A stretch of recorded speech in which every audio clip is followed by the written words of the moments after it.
Chapter 48. We repair to the coffee house, where we overhear a curious dispute between Wagtail and Medlar, which is referred to our decision. The doctor gives an account of his experiment. Medlar is roasted by banter at the ordinary. The old gentleman's advice to me, being as willing to drop the theme as he was to propose it, I accompanied him thither, where we found Mr. Medlar and Dr. Wagtail disputing upon the word custard, which the physician affirmed should be spelt with a G, observing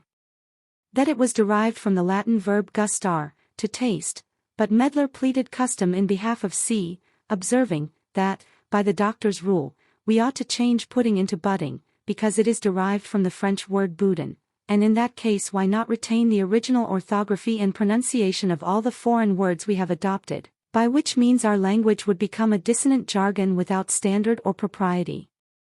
The controversy was referred to us, and banter, notwithstanding his real opinion to the contrary, decided it in favor of Wagtail, upon which the peevish annuitant arose, and uttering the monosyllable pish, with great emphasis, removed to another table. We then inquired of the doctor, what progress he had made in the experiment of distilling tinder water, and he told us he had been at all the glass houses about town, but could find nobody who would undertake to blow a retort large enough to hold the third part of the quantity prescribed, but he intended to try the process on as much as would produce 5 drops, which would be sufficient to prove the specific, and then he would make it a parliamentary affair, that he had already purchased a considerable weight of rags, in reducing which to tinder, he had met with a misfortune, which had obliged him to change his lodgings, for he had gathered them in a heap on the floor, and set fire to them with a candle, on the supposition that the boards would sustain no damage, because it is the nature of flame to ascend, but, by some very extraordinary accident, the wood was invaded, and began to blaze with great violence, which disordered him so much, that he had not the presence of mind enough to call for assistance, and the whole house must have been consumed with him in the midst of it, had not the smoke that rolled out of the windows in clouds alarmed the neighborhood, and brought people to his succor, that he had lost a pair of black velvet breeches and a tie wig in the hurry, besides the expense of the rags, which were rendered useless by the water used to quench the flame, and the damage of the floor, which he was compelled to repair, that his landlord, believing him distracted, had insisted on his quitting his apartment at a minute's warning, and he was put to incredible inconvenience, but now he was settled in a very comfortable house, and had the use of a large paved yard for preparing his tinder, so that he hoped in a very short time to reap the fruits of his labor. After having congratulated the doctor on his prospect, and read the papers, we repaired to an auction of pictures, where we entertained ourselves an hour or two. From thence we adjourned to the mall, and, after 2 or 3 turns, went back to dinner, banter assuring us that he intended to roast Medlar at the ordinary, and, indeed, we were no sooner set than this cynic began to execute his purpose, by telling the old gentleman that he looked extremely well, considering the little sleep he had enjoyed last night. To this compliment Medlar made no reply, but by a stare, accompanied with a significant grin, and banter went on thus: I don't know whether most to admire the charity of your mind, or the vigor of your body. Upon my soul, Mr. Medlar, you do generous things with the best taste of any man I know. You extend your compassion to real objects, and exact only such returns as they are capable of making.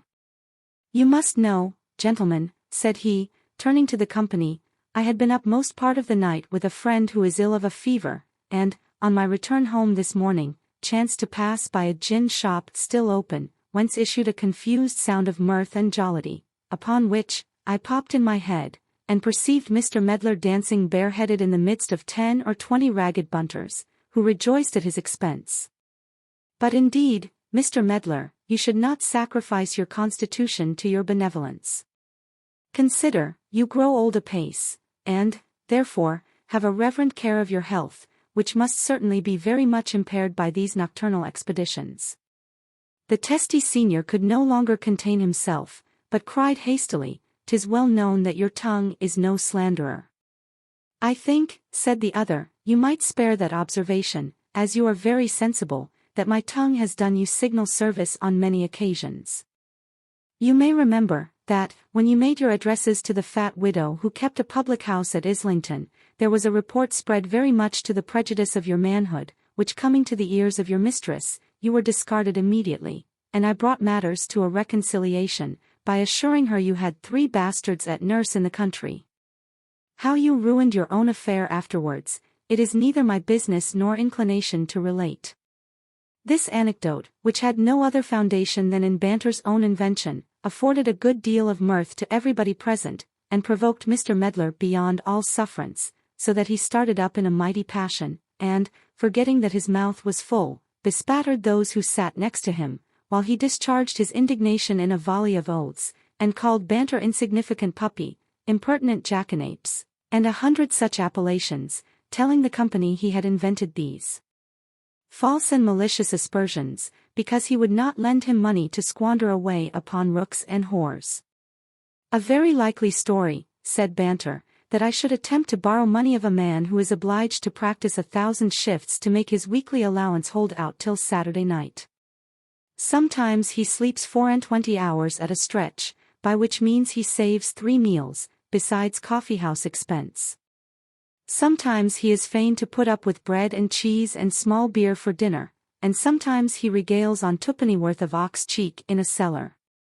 You are a lying miscreant, cried Medlar, in an ecstasy of rage. I can always command money enough to pay your tailor's bill, which I am sure is no trifle, and I have a good mind to give you a convincing proof of my circumstances, by prosecuting you for defamation, sirrah. By this time the violence of his wrath had deprived him of his appetite, and he sat silent, unable to swallow one mouthful, while his tormentor enjoyed his mortification, and increased his chagrin, by advising him to lay in plentifully for his next day's fast. Dinner being ended, we came downstairs to the coffee-room, and Banter went away to keep an appointment, saying, he supposed he should see Wagtail and me in the evening at the Bedford coffee-house. He was no sooner gone than the old gentleman took me aside, and said, he was sorry to see me so intimate with that fellow, who was one of the most graceless rakes about town, and had already wasted a good estate and constitution upon harlots, that he had been the ruin of many a young man, by introducing them into debauched company, and setting a lewd example of all manner of wickedness, and that, unless I were on my guard, he would strip me in a short time both of my money and reputation. I thanked him for his information, and promised to conduct myself accordingly, wishing, however, his caution had been a few hours more early, by which means I might have saved 5 guineas. Notwithstanding this intelligence, I was inclinable to impute some part of the charge to Medlar's revenge for the liberties taken with him at dinner, and therefore, as soon as I could disengage myself, applied to Wagtail for his opinion of the character in question, resolved to compare their accounts, allowing for the prejudice of each, and to form my judgment upon both, without adhering strictly to either.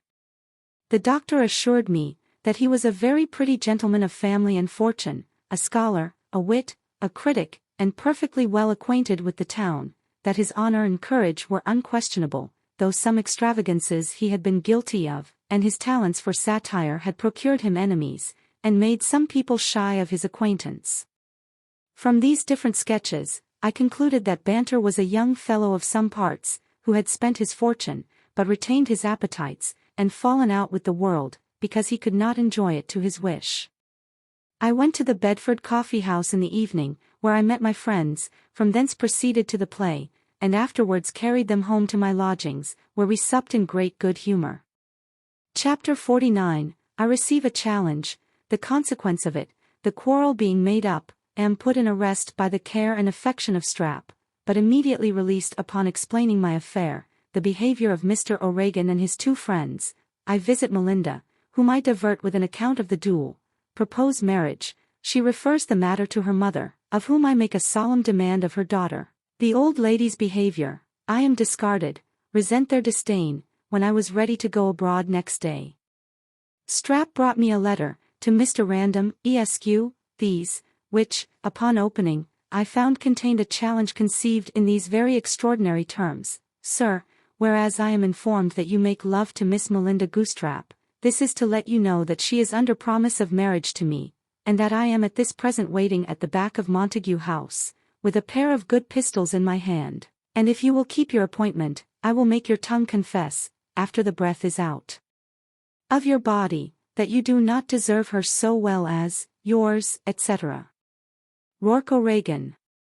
I guessed, from the style and superscription of this billet, that my rival was a true Milesian, and was not a little uneasy at the contents, especially that part, in which he asserted his right to my mistress by promise, a circumstance I did not know how to reconcile to her good sense and penetration.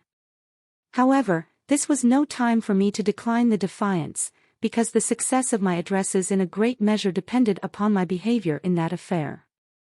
I therefore immediately loaded my pistols, and betook myself in a hackney coach to the place appointed, where I found a tall raw-boned man, with a hard-featured countenance and black bushy beard, walking by himself, wrapped up in a shabby green coat, over which his own hair descended in leathern queue from his head, that was covered with a greasy hat trimmed with a tarnished point d'Espagne.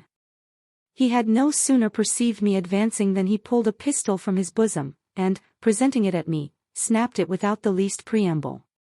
Alarmed at this rude salutation, I made a stand, and, before he could adjust his other piece, fired one of mine at him, without doing any damage. By this time he was ready with his second, that flashed in the pan without going off, upon which he called, with a true Tipperary cadence, "Fire away, honey," and began to hammer his flint with great deliberation.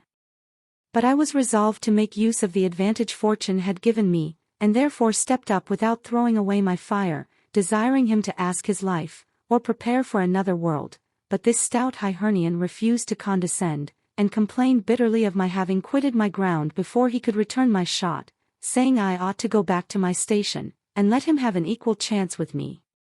I endeavored to persuade him that I had given him a double chance already, and it was my business to prevent him from enjoying a third, but now, since I had an opportunity, I demanded a parley, and desired to know his condition and reason for calling me to the field, who, to the best of my remembrance, far from having done him any injury, had never before seen him. He told me that he was a gentleman of fortune, who had spent all he had, and, hearing that Melinda had got £10,000, he intended to make himself master of that sum by espousing her, and he was determined, in an honourable way, to cut the throats of all those who stood between him and his hopes. I then demanded to know the foundation of his hopes, and now that I had seen him, being more and more astonished at the circumstance of the promise, desired that he would explain that mystery.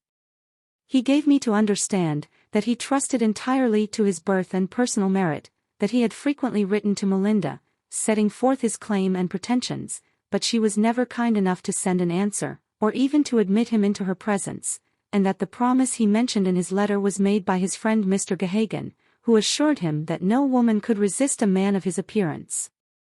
I could not forbear laughing to excess at the simplicity of my rival, who did not seem to relish my mirth, but began to be very serious, upon which I endeavored to appease him, by giving him my word and honor that, far from prejudicing his addresses to the lady, I would represent him to her in the most favorable light I could with any regard to truth, but he must not be surprised if she should remain blind to his deserts, for nothing was more capricious than a woman's mind, and the affection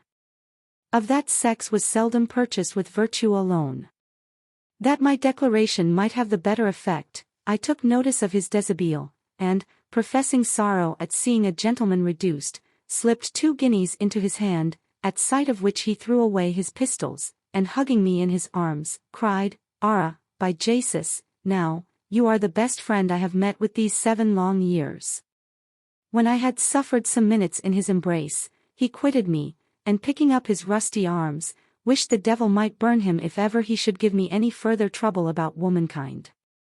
The quarrel being thus amicably composed, I begged leave to look at his pistols, which I found so crazy and so foul, that I believe it was happy for him neither of them was discharged, for one of them would certainly have split in the going off, and he would, in all probability, have lost his hand in the explosion. But what gave me a lively idea of the man's character was, to find, upon examination, that one of them had been loaded without being primed, and the other primed without a charge. While we walked home together, I expressed a desire of knowing my new friend's history, and he informed me of his having served in the German army as a volunteer against the Turks, that for his behavior at the siege of Belgrade, he had been honored with an ensign's commission, and afterwards promoted to the rank of lieutenant, in which station it was his misfortune to affront his captain, who challenged him to the field, and was killed in the duel, upon which he was obliged to retreat, that He had been in England some years soliciting his friends for provision in the British Army, but being hitherto unsuccessful, was desired by Mr. Gahagan to turn his thoughts to matrimony, and make his fortune by an advantageous match, in consequence of which advice, he had made up to Melinda, and, having heard by means of an Irish footman in the family, that I was her chief favourite, had called me out in hopes of removing by my death the greatest obstruction to his desires, but now he was convinced of my honour and generosity, he swore by the blessed Virgin, he would think of her no more, if there were not another woman in the world. As a further proof of his veracity, which I did not at all doubt, he opened an old iron snuff-box, and pulled out his commission in the Imperial Army, and his captain's challenge, which he preserved as testimonials of his character. I was so well convinced of this poor man's honesty and courage, that I determined to speak in his behalf to some of my acquaintance, who might recommend his case to the consideration of those who could provide for him, and in the meantime to accommodate him with a few clothes, by which his appearance would be much mended, and himself enabled to renew his solicitations in person. As we walked along conversing socially together, we were met by a file of musketeers, and Strap at their head, who no sooner approached than, with a frantic look, he cried, "Seize them! In the name of God, seize them!" We were accordingly surrounded, and I put in arrest by the corporal, who was commanding officer, but Captain O'Regan disengaged himself, and ran with such speed towards Tottenham Court Road that he was out of sight in a moment.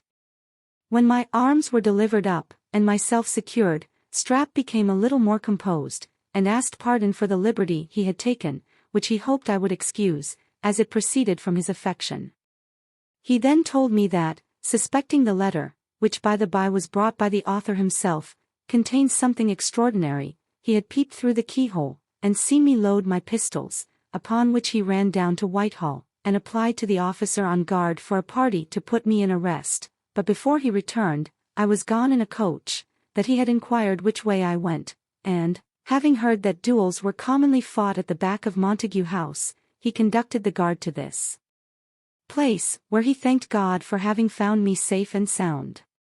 I gave him to understand that I forgave his officious concern for once, but cautioned him in pretty severe terms for making me the subject of idle conversation for the future, then turning to the corporal, thanked him for his care, and gave him a crown to drink with his men, assuring him that the rencontre was over long before he came up, and everything compromised, as he might have observed by our behaviour, as a farther proof of which, he would find upon examination that one of my pistols had been discharged, but this civil person, without giving himself or me any farther trouble, received the bounty with 1,000 bows and acknowledgments, and, returning the pistols, released me immediately.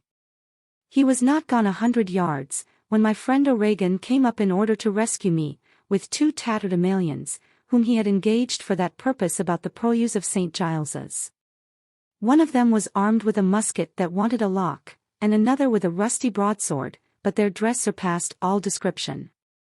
When he understood I was already free, he made an apology for his abrupt departure, and introduced me to his 2 companions, first, to Councillor Fitzclabber, who, he told me, was then employed in compiling a history of the kings of Minster, from Irish manuscripts, and then to his friend Mr. Gahagan, who was a profound philosopher and politician, and had projected many excellent schemes for the good of his country. But it seems these literati had been very ill rewarded for their ingenious labours, for, between them both, there was but 1 shirt, and half a pair of breeches. I thanked them very kindly for their readiness to assist me, and, having offered my service in my turn, bade them good morrow, desiring O'Regan to accompany me to my lodgings, where he was fitted with decent clothes from my wardrobe, so much to his satisfaction, that he swore eternal gratitude and friendship to me, and, at my request, recounted all the adventures of his life. In the afternoon, I waited on Melinda, who received me with great kindness and familiarity, and laughed excessively at my adventure with the Irishman, to whose wishes she was no stranger, having more than 12 letters in her possession, which he had written to her on the subject of love, and which, for my entertainment, she submitted to my perusal. Having made ourselves merry at the expense of this poor admirer, I seized the opportunity of her mother's going out of the room, and introduced my own passion, which I recommended to her with all the ardour and eloquence I was master of. I flattered, sighed, swore, entreated, and acted 1,000 extravagancies, in hopes of making some impression on her heart, but she heard everything I said without discovering the least emotion, and other company came in before she would vouchsafe one serious reply. After tea, the cards were brought in according to custom, and it was my good fortune to have Melinda for my partner, by which means, instead of losing, I came off with 5 guineas clear gain. I soon became acquainted with a good many people of fashion, and spent my time in the modish diversions of the town, such as plays, operas, masquerades, drums, assemblies, and muppet shows, chiefly in company with Melinda, whom I cultivated with all the eagerness and address that my prospect could inspire, and my education afford.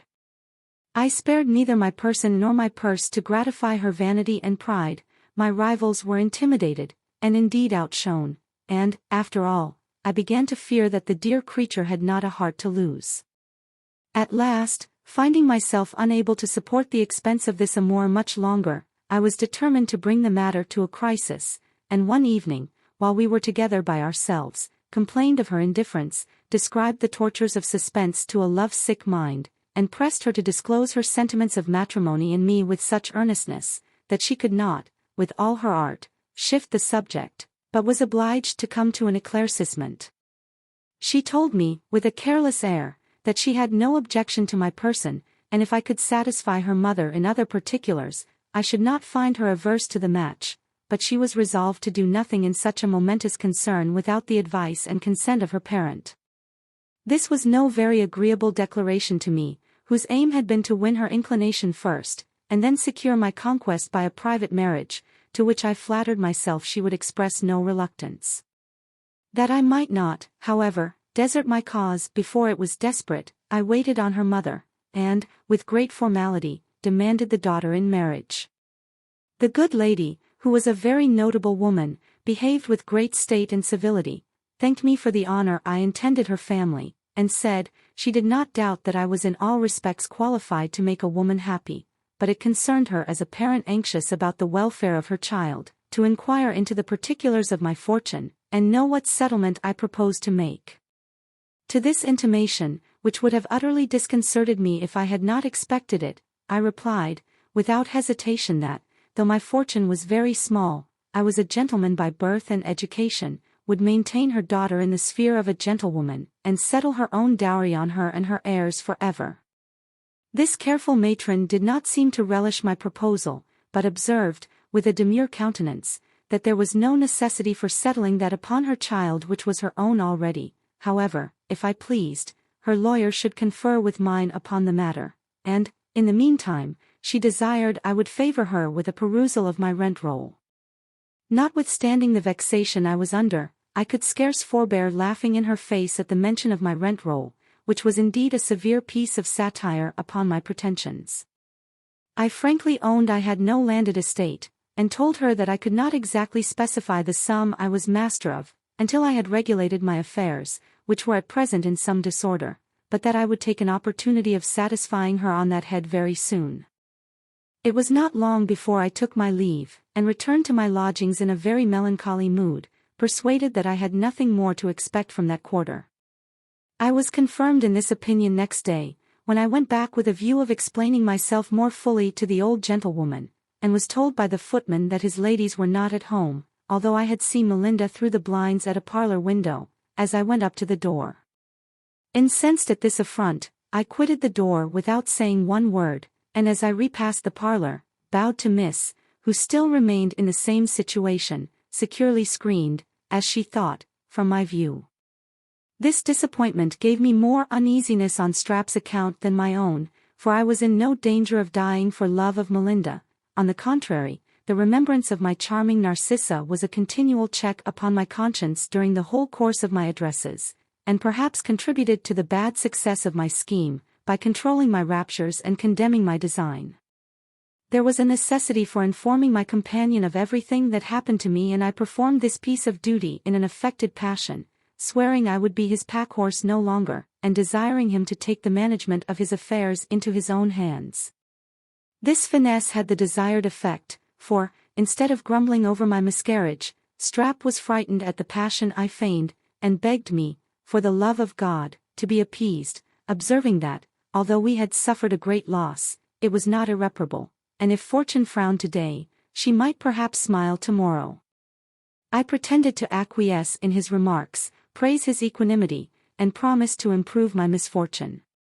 He, on the other hand, pretended to be perfectly well satisfied with my conduct, and conjured me to follow the dictates of my own reflection, but, in spite of all his affectation, I could perceive his inward affliction, and his visage sensibly increased in longitude from that day. Chapter 50. I long to be revenged on Melinda. Apply to Banter for his assistance. He contrives a scheme for that purpose, which is put in execution with great success. I make an attempt upon the heart of Miss Gripewell, but am disappointed, grow melancholy at my disappointment, and have recourse to the bottle, receive a billet doux, am ravished with the contents, find myself involved in intrigue, which I imagined would make my fortune, am confounded at my mistake, which banishes all thoughts of matrimony. In the meantime, my attention was wholly engrossed in search of another mistress, and the desire of being revenged on Melinda, in both which schemes I was very much assisted by Billy Chatter, who was such a necessary creature among the ladies, that in all private dances he engaged the men. To him therefore I applied, desiring he would introduce me to a partner of some figure, at the next private assembly, for the sake of a frolic, the intention of which I would afterwards communicate. Billy, who had heard something of a difference between Melinda and me, immediately smoked part of my design, and, thinking I only wanted to alarm her jealousy a little, promised to gratify my desire, by matching me with a partner worth £30,000, whom the ladies of this end of the town had lately taken under their management and protection. Upon further inquiry, I found this person's name was Miss Biddy Gripewell, that her father, who had been a pawnbroker, died intestate, by which means all his substance descended to his daughter, who was so little a favourite that, could the old man have prevailed with his own rapacious disposition to part with as much money as would have paid the expense of a will, she would not have inherited the sixth part of his fortune, that during his life, far from being educated in a way suitable to such great expectations, she was obliged to live like a servant wench, and do the most menial offices in the family.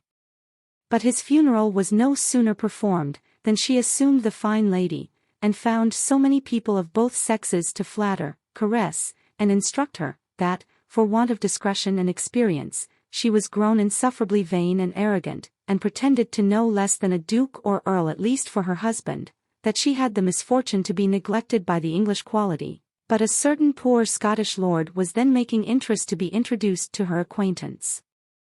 In the meantime, she was fallen into the hands of a notable lady, who had already disposed of her to a lieutenant of foot, a distant relation of her ladyship's, though Miss as yet knew nothing of the affair, and lastly that if I proposed to dance with her, I must give him leave to represent me as a knight, or foreign count at least.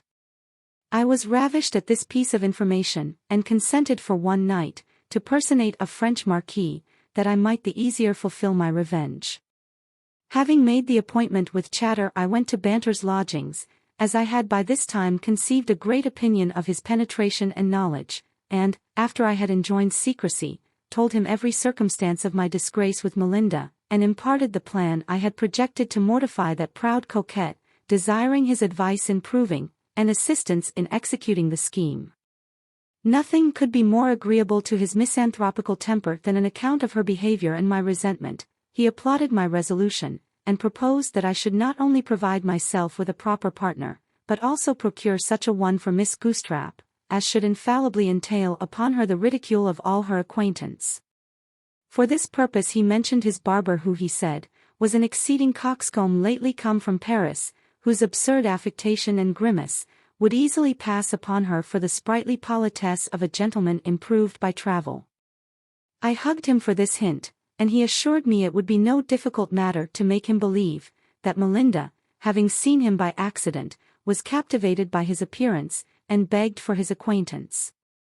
He actually engaged him on this pretence, and painted his good fortune in such colours that the poor shaver was quite beside himself with joy. He was immediately fitted with a tawdry suit of clothes belonging to Banter, and by him recommended to Chatter as a very pretty fellow, just returned from his travels. Master Billy, who acted as a gentleman usher to a great many of the fair sex in and about town, undertook at once to bespeak Melinda in his behalf, and everything happened according to my wish.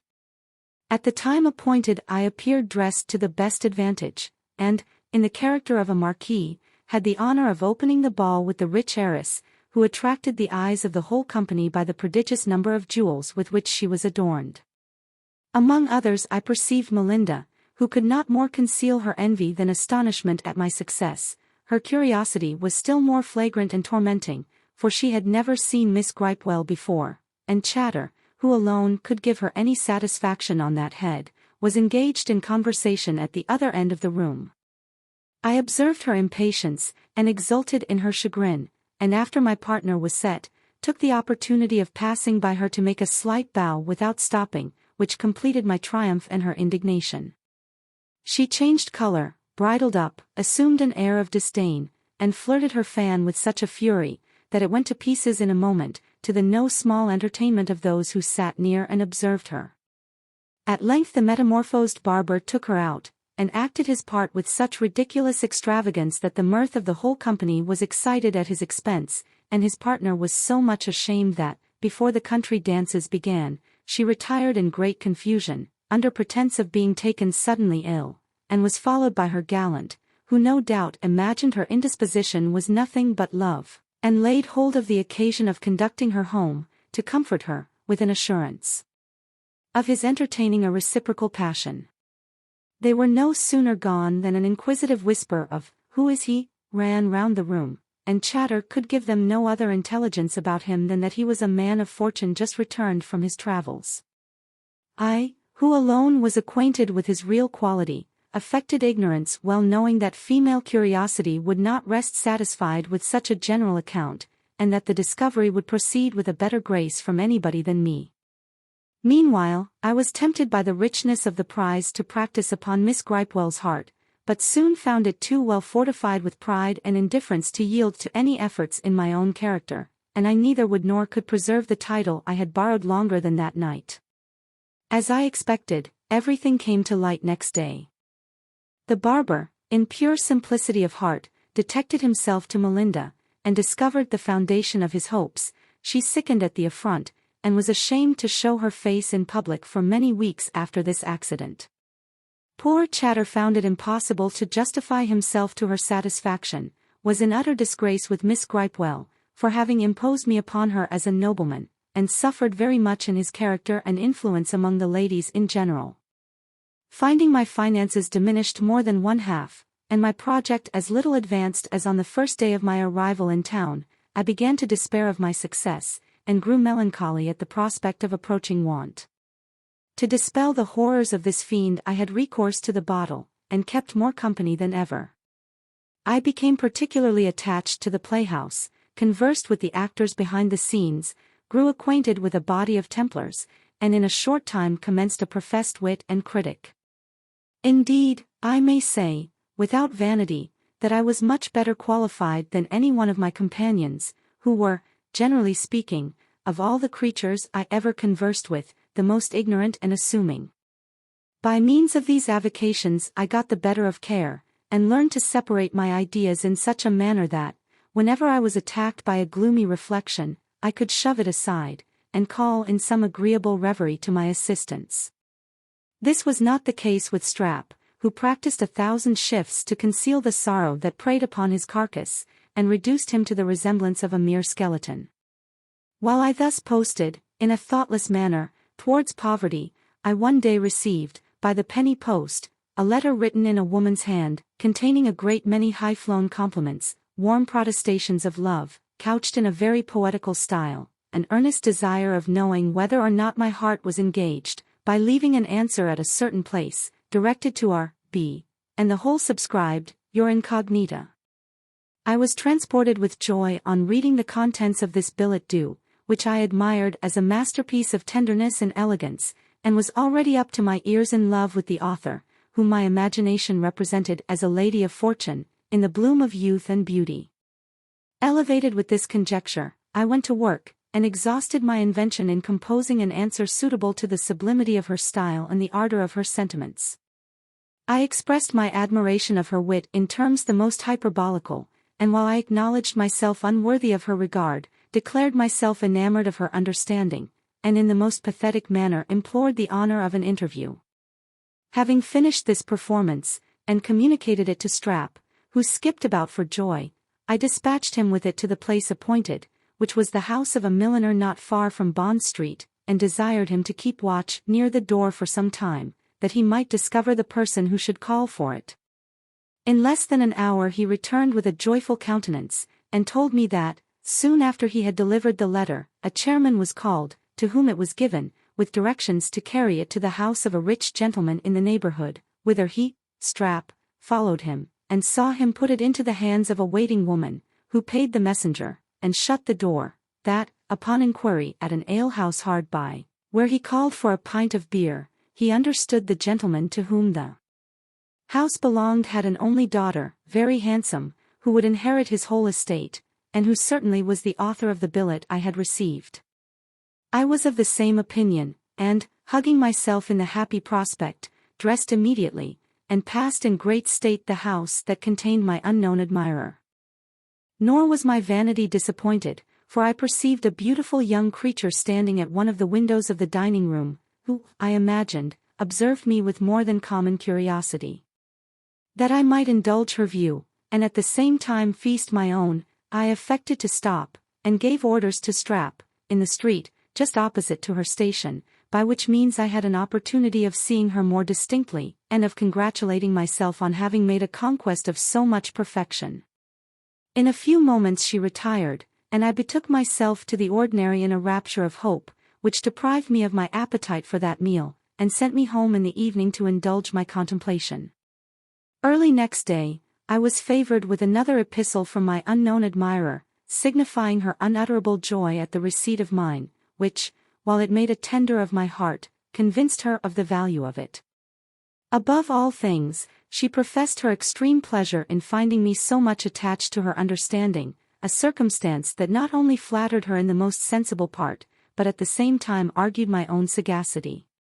As for the interview I desired, she assured me, that I could not be more eager for such an occasion than she, but she must not only sacrifice a little more to decorum, but be satisfied of my honorable intentions, before she could grant that request. Meanwhile she gave me to understand that, although she might owe some deference to the opinion of certain persons, she was resolved, in an affair that so nearly concerned her happiness, to consult her own inclination, preferable to the advice of the whole world, especially as she was urged to such condescension by no consideration of fortune, what she depended upon being her own without restriction or control. Struck with admiration at the philosophy and self-denial of my mistress, who seemed insensible of the beauty she possessed, and in particular ravished with that piece of intelligence by which I learned her fortune was independent, I resumed the pen, launched out into encomiums on the dignity of her sentiments, affected to undervalue the charms of external beauty, pretended to ground my passion on the qualities of her mind, complained of her rigor in sacrificing my repose to an over-scrupulous regard to decorum, and declared the purity of my designs in the most solemn and pathetic vows. This performance being sealed and directed, was sent to the place appointed by Strap, who, that we might be still the more confirmed in our belief, renewed his watch, and in a little time brought back the same information as before, with this addition, that Miss Sparkle, the name of my correspondent, looking out at the window, no sooner saw the messenger arrive, than she shut the casement in a sort of beautiful confusion, and disappeared, eager no doubt to hear from the dear object of her love. My doubts now vanished, the long-expected port appeared, and I looked upon myself as perfectly secure of that happiness I had been in quest of so long. After dinner, I sauntered in company with Dr. Wagtail, to that part of the town in which my inamorata lived, and, as he was a mere register, inquired of him into the name, character, and fortune of everybody who possessed a good house in the streets through which we passed. When it came to his turn to mention Sir John Sparkle, he represented him as a man of an immense estate and narrow disposition, who mewed up his only child, a fine young lady, from the conversation of mankind, under the strict watch and inspection of an old gouvernante, who was either so honest, envious, or insatiable, that nobody had been as yet able to make her a friend, or get access to her charge, though numbers attempted it every day, not so much on account of her expectations from her father, who, being a widower, might marry again and have sons, as for a fortune of £12,000 left her by an uncle, of which she could not be deprived. This piece of news, exactly tallying with the last part of the letter I had been honored with in the morning, had such an effect on me, that any man except Wagtail might have observed my emotion, but his attention was too much engrossed by the contemplation of his own importance to suffer him to be affected with the deportment of any other body, unless it happened to be so particular that he could not help taking notice of it. When I had disengaged myself from him, whose conversation grew insipid to me, I went home, and made Strap acquainted with the fruit of my researches. This faithful squire was almost choked with transport, and even wept with joy, but whether on account of himself or me, I shall not pretend to determine. Next day a third billet doux was brought to me, containing many expressions of tenderness, mingled with some affecting doubts about the artifice of man, the inconstancy of youth, and the jealousy often attending the most sincere passion, withal desiring I would excuse her, if she should try me a little longer, before she declared herself beyond the power of retracting. These interesting scruples added fuel to my flame and impatience to my hope. I redoubled my complaints of her indifference, and pressed her to an assignation with such fervent entreaties, that in a few days she consented to meet me at the house of that milliner who had forwarded all my letters. During the interval between the date of her promise and the hour of appointment, my pride soared beyond all reason and description. I lost all remembrance of the gentle Narcissa, and my thoughts were wholly employed in planning triumphs over the malice and contempt of the world. At length the happy hour arrived. I flew to the place of rendezvous, and was conducted into an apartment, where I had not waited 10 minutes, when I heard the rustling of silk, and the sound of feet ascending the stairs. My heart took the alarm, and beat quick, my cheeks glowed, my nerves thrilled, and my knees shook with ecstasy. I perceived the door opening, saw a gold brocade petticoat advance, and sprang forward to embrace my charmer. Heaven and earth! How shall I paint my situation, when I found Miss Sparkle converted into a wrinkled hag turned of 70? I was struck dumb with amazement, and petrified with horror. This ancient Urganda perceived my disorder, and, approaching with a languishing air, seized my hand, asking in a squeaking tone, if I was indisposed. Her monstrous affectation completed the disgust I had conceived for her at her first appearance, and it was a long time before I could command myself so much as to behave with common civility. At length, however, I recollected myself, and pronounced an apology for my behavior, which I said proceeded from a dizziness that seized me all of a sudden. My hoary Dulcinea, who, no doubt, had been alarmed at my confusion, no sooner learned the cause to which I now ascribed it, than she discovered her joy in 1,000 amorous coquetries, and assumed the sprightly airs of a girl of 16. One while she ogled me with her dim eyes, quenched in rheum, then, as if she was ashamed of that freedom, she affected to look down, blush, and play with her fan, then toss her head that I might not perceive a palsy that shook it, ask some childish questions with a lisping accent, giggle and grin with her mouth shut to conceal the ravage of time upon her teeth, leer upon me again, sigh piteously, fling herself about in her chair to show her agility, and act a great many more absurdities that youth and beauty can alone excuse. Shocked as I was at my disappointment, my disposition was incapable of affronting any person who loved me. I therefore endeavored to put a good face to the matter for the present, resolved to drop the whole affair as soon as I should get clear of her company. With this view, I uttered some civil things, and in particular desired to know the name and condition of the lady who had honored me so much.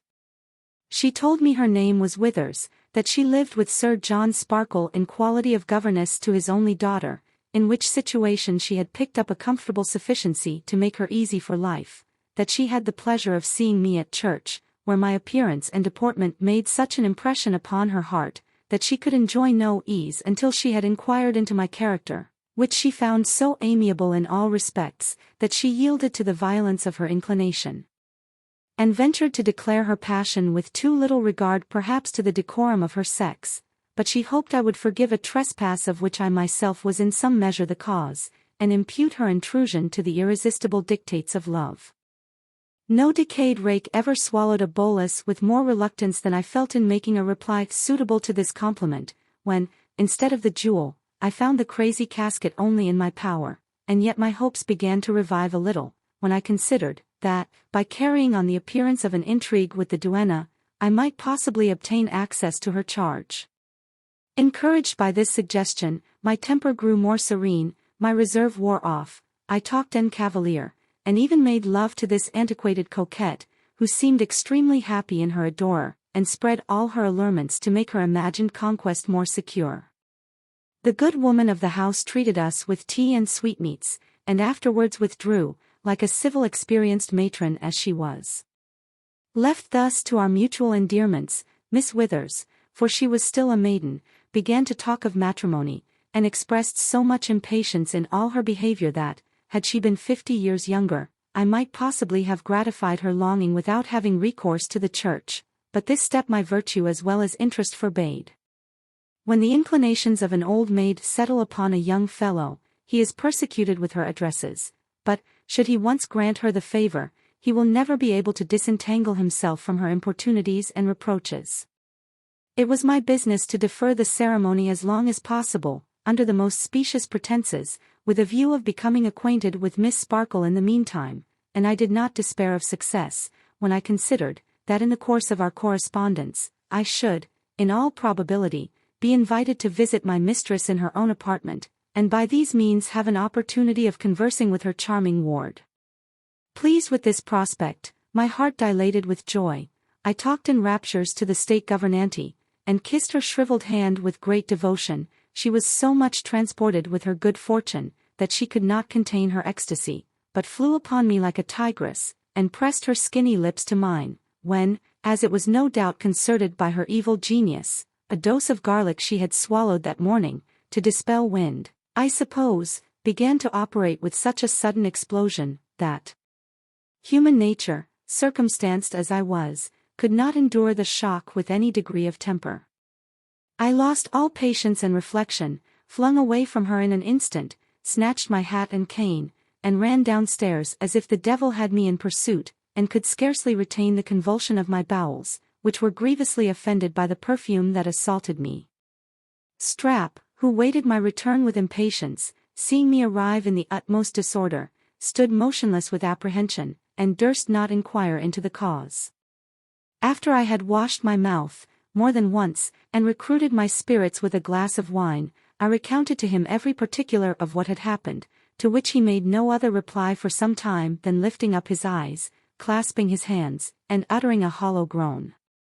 At length he observed, in a melancholy tone, that it was 1,000 pities my organs were so delicate as to be offended with the smell of garlic. Ah!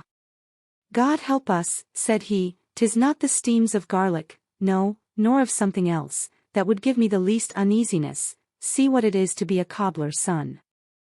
I replied hastily, I wish then you would go and retrieve my miscarriage.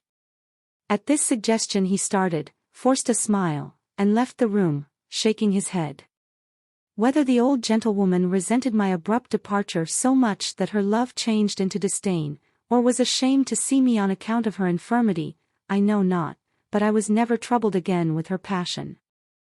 Chapter 51. I cultivate an acquaintance with two noblemen, am introduced to Earl Strutwell, his kind promise and invitation, the behavior of his porter and lackey, he receives me with an appearance of uncommon affection, undertakes to speak in my behalf to the minister, informs me of his success, and wishes me joy, introduces a conversation about Petronius Arbiter, falls in love with my watch, which I press upon him, I make a present of a diamond ring to Lord Straddle, impart my good fortune to Strap. And Banter, who disabuses me, to my utter mortification, baffled hitherto in my matrimonial schemes, I began to question my talents for the science of fortune hunting, and to bend my thoughts towards some employment under the government. With the view of procuring which, I cultivated the acquaintance of Lord Straddle and Swillpot, whose fathers were men of interest at court. I found these young noblemen as open to my advances as I could desire. I accompanied them in their midnight rambles, and often dined with them at taverns, where I had the honor of paying the reckoning. I one day took the opportunity, while I was loaded with protestations of friendship, to disclose my desire of being settled in some sinecure, and to solicit their influence in my behalf. Swillpot, squeezing my hand, said, I might depend upon his service by G. The other swore that no man would be more proud than he to run my errands. Encouraged by these declarations, I ventured to express an inclination to be introduced to their fathers, who were able to do my business at once. Swillpot frankly owned he had not spoken to his father these 3 years, and Straddle assured me, his father, having lately disobliged the minister by subscribing his name to a protest in the House of Peers, was thereby rendered incapable of serving his friends at present, but he undertook to make me acquainted with Earl Strutwell, who was hand and glove with a certain person who ruled the roast. This offer I embraced with many acknowledgments, and plied him so closely, in spite of 1,000 evasions, that he found himself under a necessity of keeping his word, and actually carried me to the levee of this great man, where he left me in a crowd of fellow dependents, and was ushered to a particular closet audience, from whence, in a few minutes, he returned with his lordship, who took me by the hand, assured me he would do me all the service he could, and desired to see me often. I was charmed with my reception, and, although I had heard that a courtier's promise is not to be depended upon, I thought I discovered so much sweetness of temper and candor in this earl's countenance, that I did not doubt of finding my account in his protection. I resolved therefore to profit by this permission, and waited on him next audience day, when I was favored with a particular smile, squeeze of the hand, and a whisper, signifying that he wanted half an hour's conversation with me in private, when he should be disengaged, and for that purpose desired me to come and drink a dish of chocolate with him tomorrow morning.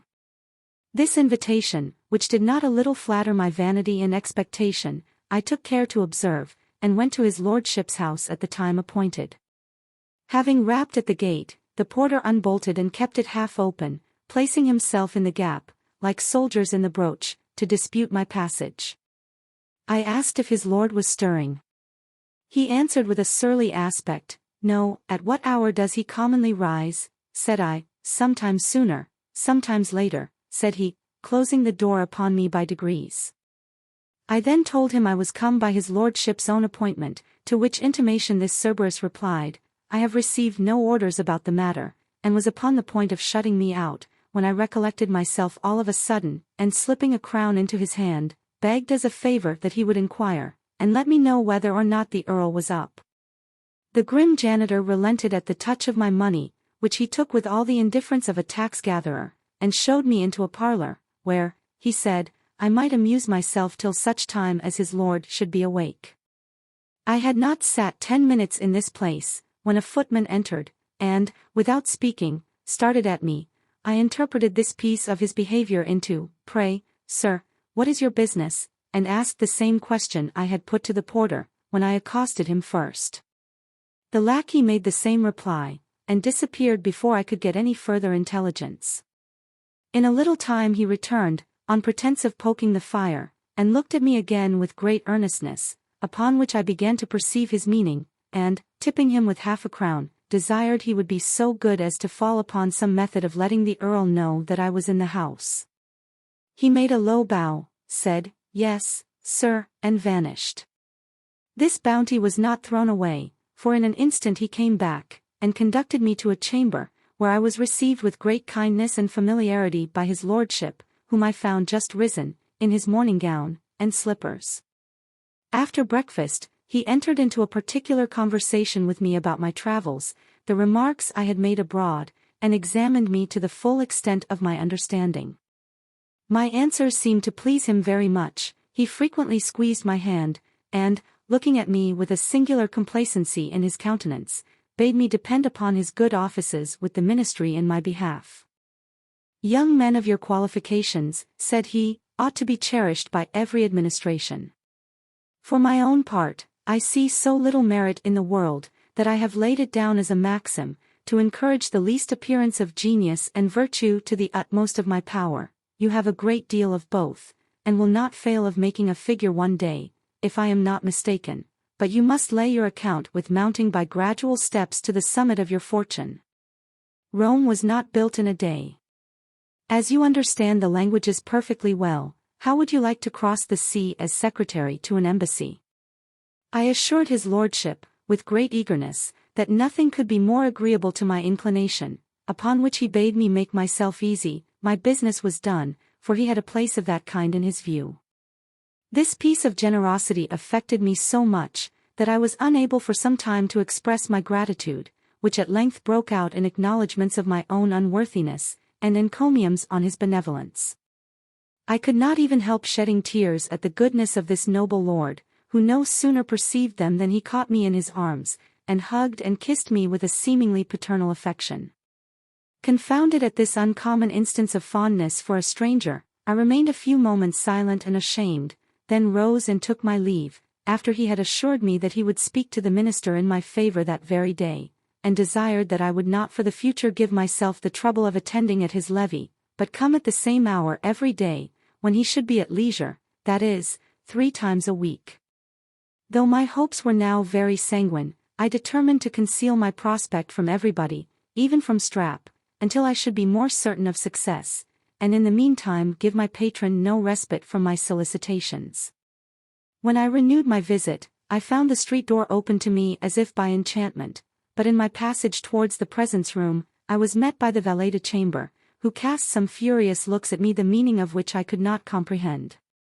The Earl saluted me at entrance with a tender embrace, and wished me joy of his success with the Premier, who, he said, had preferred his recommendation to that of 2 other noblemen very urgent in behalf of their respective friends, and absolutely promised that I should go to a certain foreign court in quality of secretary to an ambassador and plenipotentiary who was to set out in a few weeks, an affair of vast importance to the nation. I was thunderstruck with my good fortune, and could make no other reply than kneel and attempt to kiss my benefactor's hand, which submission he would not permit, but, raising me up, pressed me to his breast with surprising emotion, and told me he had now taken upon himself the care of making my fortune. What enhanced the value of the benefit still the more, was his making light of the favor, and shifting the conversation to another subject. Among other topics of discourse, that of the belles lettres was introduced, upon which his lordship held forth with great taste and erudition and discovered an intimate knowledge of the authors of antiquity. "Here's a book," said he, taking one from his bosom, "written with great elegance and spirit, and, though the subject may give offense to some narrow-minded people, the author will always be held in esteem by every person of wit and learning." So saying, he put into my hand Petronius Arbiter, and asked my opinion of his wit and manner. I told him, that, in my opinion, he wrote with great ease and vivacity, but was withal so lewd and indecent that he ought to find no quarter or protection among people of morals and taste. "I own," replied the Earl, "that his taste in love is generally decried, and indeed condemned by our laws, but perhaps that may be more owing to prejudice and misapprehension than to true reason and deliberation. The best man among the ancients is said to have entertained that passion, one of the wisest of their legislators has permitted the indulgence of it in his commonwealth, the most celebrated poets have not scrupled to avow it. At this day it prevails not only over all the East, but in most parts of Europe, in our own country, it gains ground apace, and in all probability will become in a short time a more fashionable vice than simple fornication. Indeed, there is something to be said in vindication of it, for, notwithstanding the severity of the law against offenders in this way, it must be confessed that the practice of this passion is unattended with that curse and burthen upon society which proceeds from a race of miserable and deserted bastards, who are either murdered by their parents, deserted to the utmost want and wretchedness, or bred up to prey upon the commonwealth, and it likewise prevents the debauchery of many a young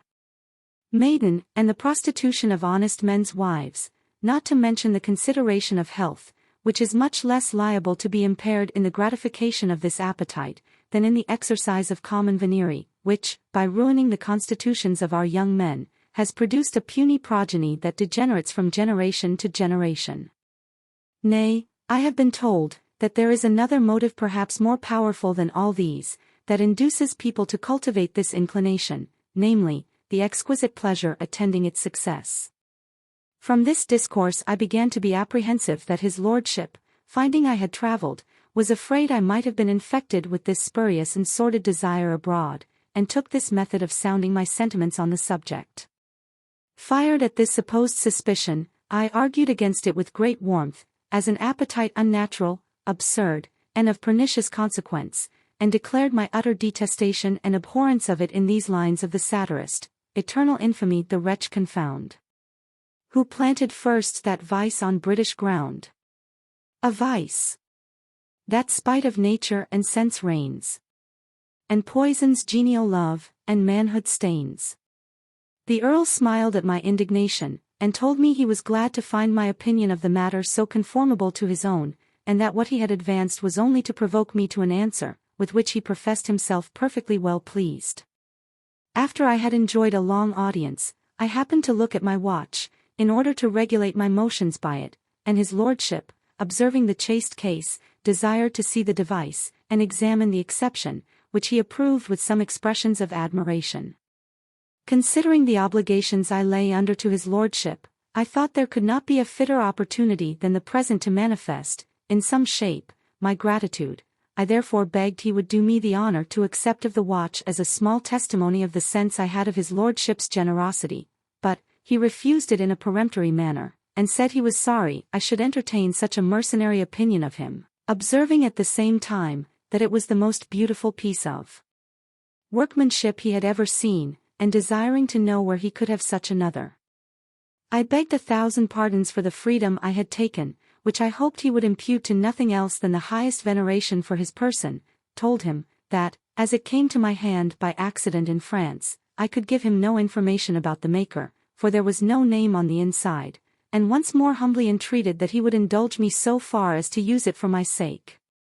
He was still positive in refusing it, but was pleased to thank me for my generous offer, saying, it was a present that no nobleman need be ashamed of receiving, though he was resolved to show his disinterestedness with regard to me, for whom he had conceived a particular friendship, and insisted, if I were willing to part with the watch, upon knowing what it had cost, that he might at least indemnify me, by refunding the money. On the other hand, I assured his lordship that I should look upon it as an uncommon mark of distinction, if he would take it without further question, and, rather than disoblige me, he was at last persuaded to put it in his pocket, to my no small satisfaction, who took my leave immediately, after having received a kind squeeze, and an injunction to depend upon his promise. Buoyed up with this reception, my heart opened, I gave away a guinea, among the lackeys, who escorted me to the door, flew to the lodgings of Lord Straddle, upon whom I forced my diamond ring as an acknowledgment for the great service he had done me, and from thence hied me home, with an intent of sharing my happiness with honest Strap. I determined, however, to heighten his pleasure, by depressing his spirits at first, and then bringing in good news with double relish. For this purpose, I affected the appearance of disappointment and chagrin, and told him in an abrupt manner that I had lost the watch and diamond. Poor Hugh, who had been already harassed into a consumption by intelligence of this sort, no sooner heard these words, than, unable to contain himself, he cried, with distraction in his looks, God in heaven forbid. I could carry on the farce no longer, but, laughing in his face, told him everything that had passed, as above recited. His features were immediately unbended, and the transition was so affecting, that he wept with joy, calling my Lord Strutwell by the appellations of Jewel, Phoenix, Rara Avis, and praising God, that there was still some virtue left among our nobility. Our mutual congratulations being over, we gave way to our imagination, and anticipated our happiness by prosecuting our success through the different steps of promotion, till I arrived at the rank of a prime minister, and he to that of my first secretary. Intoxicated with these ideas, I went to the ordinary, where, meeting with Banter, I communicated the whole affair in confidence to him, concluding with an assurance that I would do him all the service in my power. He heard me to an end with great patience, then regarding me a good while with a look of disdain, pronounced, So your business is done, you think? As good as done. I believe, said I, I'll tell you, replied he, what will do it still more effectually, a halter. 'Sdeath!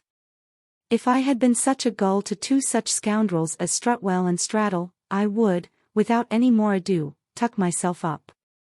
Shocked at this exclamation, I desired him with some confusion to explain himself, upon which he gave me to understand that Straddle was a poor contemptible wretch, who lived by borrowing and pimping for his fellow peers, that in consequence of this last capacity, he had doubtless introduced me to Strutwell, who was so notorious for a passion for his own sex that he was amazed his character had never reached my ears, and that, far from being able to obtain for me the post he had promised, his interest at court was so low, that he could scarce provide for a superannuated footman once a year in the customs or excise, that it was a common thing for him to amuse strangers, whom his jackals ran down, with such assurances and caresses as he had bestowed on me, until he had stripped them of their cash, and everything valuable about them, very often of their chastity, and then leave them a prey to want and infamy, that he allowed his servants no other wages than that part of the spoil which they could glean by their industry, and the whole of his conduct towards me was so glaring, that nobody who knew anything of mankind could have been imposed upon by his insinuations. I leave the reader to judge how I relished this piece of information, which precipitated me from the most exalted pinnacle of hope to the lowest abyss of despondence, and well nigh determined me to take Banter's advice and finish my chagrin with a halter. I had no room to suspect the veracity of my friend, because, upon recollection, I found every circumstance of Strutwell's behavior exactly tallying with the character he had described. His hugs, embraces, squeezes, and eager looks, were now no longer a mystery, no more than his defense of Petronius, and the jealous frown of his valet de chamber, who, it seems, had been the favorite pathic of his lord. Chapter 52. I attempt to recover my watch and jewel, but to no purpose, resolve to revenge myself on Strutwell by my importunity, am reduced to my last guinea, obliged to inform Strap of my necessity, who is almost distracted with the news, but nevertheless obliged to pawn my best sword for present subsistence, that small supply being exhausted, I am almost stupefied with my misfortunes, go to the gaming table by the advice of Banter, and come off with unexpected success. Strap's ecstasy, Mrs. Gawky waits upon me, professes remorse for her perfidy, and implores my assistance. I do myself a piece of justice by her means, and afterwards reconcile her to her father. I was so confounded that I could make no reply to Banter, who reproached me with great indignation for having thrown away upon rascals that which, had it been converted into ready money, would have supported the rank of a gentleman for some months, and enabled me, at the same time, to oblige my friends. Stupefied as I was, I could easily divine the source of his concern, but sneaked away in a solitary manner, without yielding the least answer to his expostulations, and began to deliberate within myself in what manner I should attempt to retrieve the movables I had so foolishly lost. I should have thought it no robbery to take them again by force, could I have done it without any danger of being detected, but, as I could have no such opportunity, I resolved to work by finesse, and go immediately to the lodgings of Straddle, where I was so fortunate as to find him. My lord, said I have just now recollected, that the diamond I had the honor of presenting to you is loosened a little in the socket, and there is a young fellow just arrived from Paris, who is reckoned the best jeweler in Europe. I knew him in France, and, if your lordship will give me leave, will carry the ring to him to be set to rights.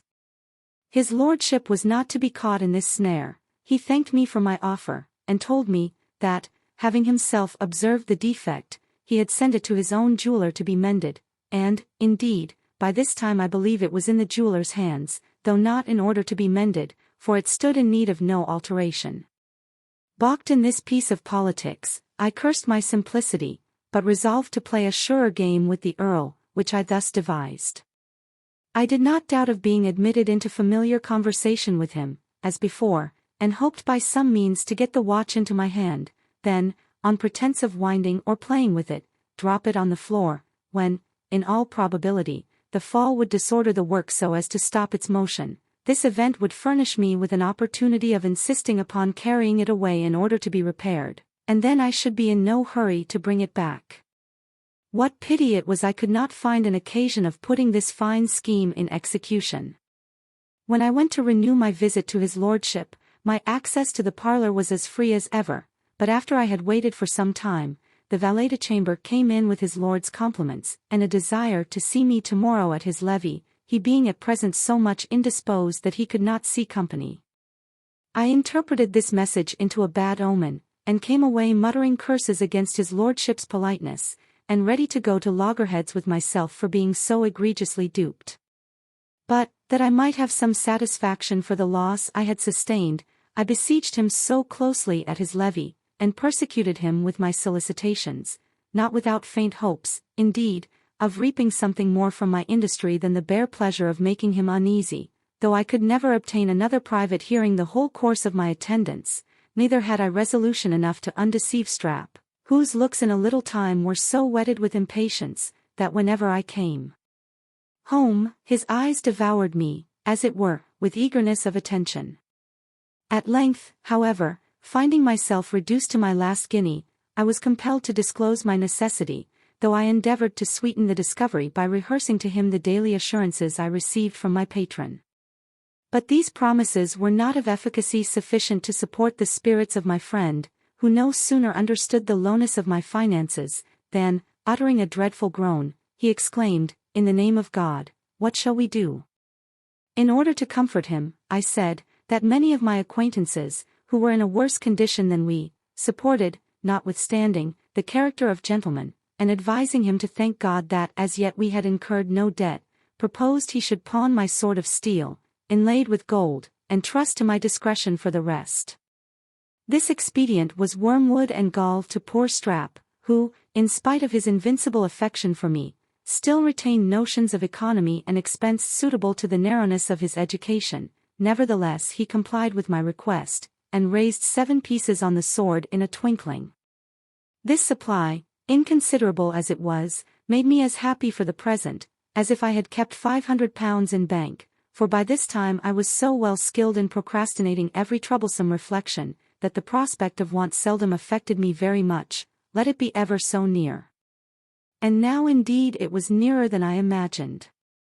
My landlord, having occasion for money, put me in mind of my being indebted to him 5 guineas in lodging, and, telling me he had a sum to make up, begged I would excuse his importunity, and discharge the debt. Though I could ill spare so much cash, my pride took the resolution of disbursing it. This I did in a cavalier manner, after he had written a discharge, telling him with an air of scorn and resentment, I saw he was resolved that I should not be long in his books, while Strap, who stood by, and knew my circumstances, wrung his hands in secret, gnawed his nether lip, and turned yellow with despair. Whatever appearance of indifference my vanity enabled me to put on, I was thunderstruck with this demand, which I had no sooner satisfied, than I hastened into company, with a view of beguiling my cares with conversation, or drowning them with wine. After dinner, a party was accordingly made in the coffee-house, from whence we adjourned to the tavern, where, instead of sharing the mirth of the company, I was as much chagrined at their good humor as a damned soul in hell would be at a glimpse of heaven. In vain did I swallow bumper after bumper. The wine had lost its effect upon me, and, far from raising my dejected spirits, could not even lay me asleep. Banter, who was the only intimate I had, Strap excepted, perceived my anxiety, and, when we broke up, reproached me with pusillanimity, for being cast down at my disappointment that such a rascal as Strutwell could be the occasion of. I told him I did not at all see how Strutwell's being a rascal alleviated my misfortune, and gave him to understand that my present grief did not so much proceed from that disappointment, as from the low ebb of my fortune, which was sunk to something less than 2 guineas. At this declaration he cried, "Pshaw! Is that all?" and assured me there were 1,000 ways of living in town without a fortune, he himself having subsisted many years entirely by his wit. I expressed an eager desire of being acquainted with some of these methods, and he, without farther expostulation, bade me follow him. He conducted me to a house under the piazzas in Covert Garden, which we entered, and having delivered our swords to a grim fellow who demanded them at the foot of the staircase, ascended to the 2nd story, where I saw multitudes of people standing round 2 gaming tables, loaded, in a manner, with gold and silver. My conductor told me this was the house of a worthy Scotch lord, who, using the privilege of his peerage, had set up public gaming tables, from the profits of which he drew a comfortable livelihood. He then explained the difference between the sitters and the bettors, characterized the first as old rooks, and the last as bubbles, and advised me to try my fortune at the silver table, by betting a crown at a time. Before I would venture anything, I considered the company more particularly, and there appeared such a group of villainous faces, that I was struck with horror and astonishment at the sight. I signified my surprise to Banter, who whispered in my ear, that the bulk of those present were sharpers, highwaymen, and apprentices, who, having embezzled their master's cash, made a desperate push in this place to make up their deficiencies. This account did not encourage me to hazard any part of my small pittance, but, at length, being teased by the importunities of my friend, who assured me there was no danger of being ill-used, because people were hired by the owner to see justice done to everybody, I began by risking 1 shilling, and, in less than an hour, my winning amounted to 30.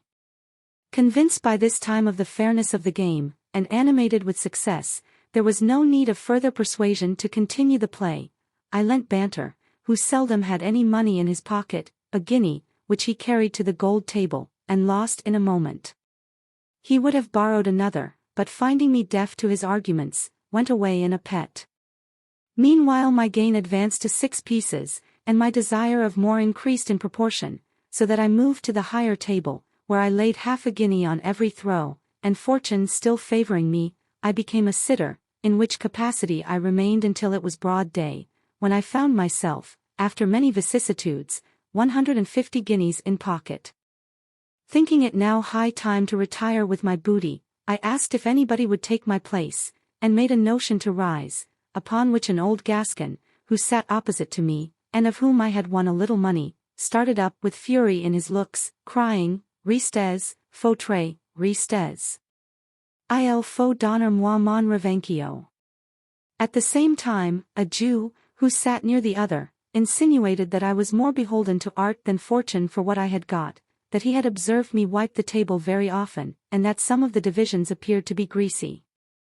This intimation produced a great deal of clamor against me, especially among the losers, who threatened with many oaths and imprecations, to take me up by a warrant as a sharper, unless I would compromise the affair by refunding the greatest part of my winning.